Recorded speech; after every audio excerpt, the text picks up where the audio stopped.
Mahatma Gandhi wholeheartedly supported the Britishers during World War I. The end of the war, however, did not bring the promised freedom for the Indian people.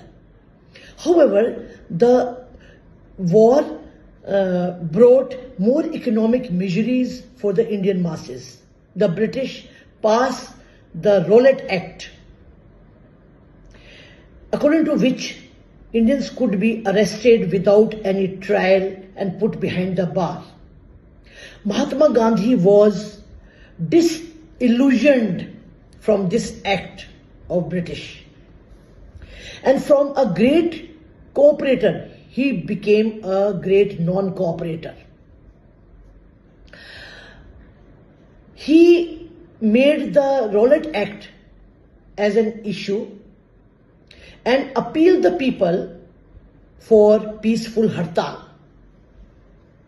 It led to mass demonstration throughout Punjab and Delhi.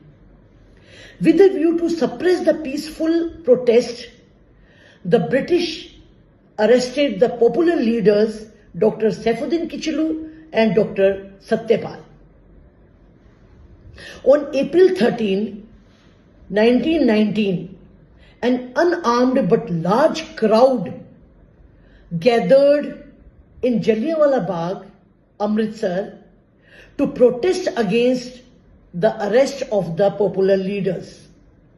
With a view to terrorize the people, General Dyer, the military commander, surrounded the Bagh with his army unit and closed the exit with his troops and ordered to shoot into the trapped crowds with guns and machine guns. Thousands of people were killed. After the massacre, martial law was enforced in Punjab.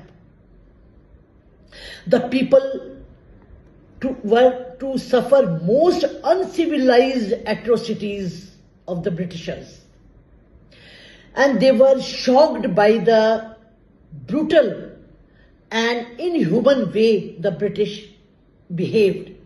Even Mahatma Gandhi became the staunch enemy of British, and he declared Plassey laid the foundation of British.